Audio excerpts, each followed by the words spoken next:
Hi, my name is Ben. Welcome to tutorial video 3. Today we're going to be talking about a couple of different things.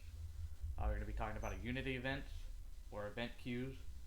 We're going to be talking about object pooling. We're going to talk a little bit about dependency injection, which is more of a theory and how you code, not really a physical object of code. And then we're going to talk about link and how it can help filter data, sort data, and then the different kind of things that it can do.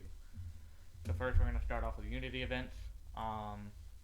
Unity has its own event program into it, so you can use Unity events. It allows you to show it within the hierarchy or in the view itself.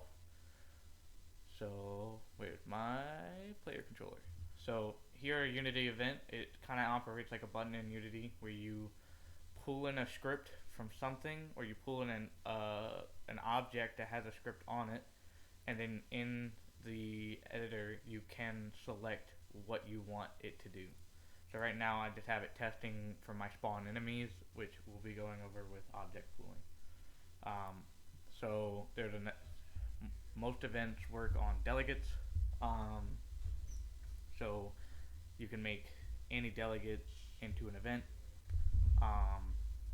But here we just tested out a Unity event and how we can have it processed within the editor. So going on to object pooling, we're going to talk about, so object pooling is instead of instantiating or creating your object every time that you need it, you basically set it as active from a pool of objects that have already been created. This saves a lot on processing power, especially when you're creating a lot of the same things that you need in your game already. Um, so it just allows you to spread out that processing power without having to load up your game with spawning 17 enemies off screen. So this works by instantiating the object when you first put or first start and the first start the game, and then you set them as inactive, or you can do whatever you want with them. Here I have them set as inactive, and then I set them active within my spawn enemies because I wanted that as a separate function. Uh, so the way this works is that if we play my game, these little blue points were my spawn points, so it spawns these enemies, and I can get rid of them. But I'm not really destroying them. I'm just setting them as inactive, and if I press my spawn button key again, they spawn. So, but these don't really go away. They are still in my scene, in my hierarchy, as you can see here. And so if I set it as active, it'll show up again.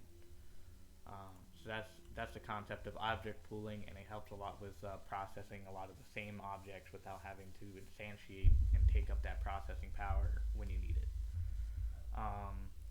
So dependency injection it, it's a kind of an advanced form of thinking about coding, and it really just focuses on making sure that your code is decoupled, and by that it means that it's not so tightly knitted that if you took something out that it would break.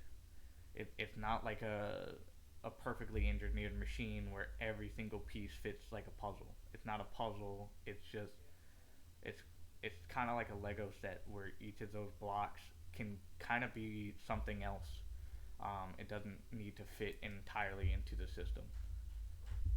Um, so you can do that a lot by, like, if you have a game manager, instead of taking in values that are specific to a class or an object, you can take it in as a simple. So instead of grabbing your player name from your player character, you just input a string, and then you can input that string within somewhere else. So it doesn't break the game if you remove the player class and put something else in there, as long as you pass the string back in. So that's dependency injection in a nutshell.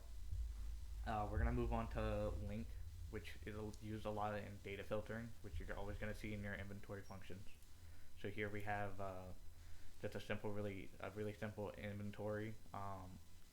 It has a couple of items, and it has a couple of different variables attached to those items. So link, you have to initialize it by using the system.link, and then you can use these this terminology while you're to to automatically sort your list. So you basically are saying what you want to find it in something. So what you want to find in inventory. So inventory is my list. So my items in my list, where my item is um, the data type or damage type of woodwind, you know, and then you select what you need from that. So in my case, it's item, and then it will display my items. There's other variations of link and how you can use them. These are just simple. So this one is pulling an item from my inventory, and then it's ordering it by display name. And each of those cases of those items need to be of an item rarity greater than 4, so we can say that's legendary or something like that. So in my so if we were gonna look at legendary items, all of my item rarities are 4, which is these two, my top, and then the one right below, or the one right here. So we have a flute and a tuba. So of course flute's gonna be first in the alphabet, and tuba's gonna come second. So the order by an alphabetical order should show up in my console that it's flute and then tuba, which is these two right here.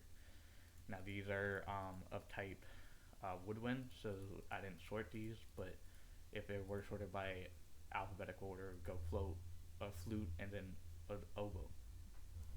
So that's a rundown of tutorial video 3. I will see y'all later.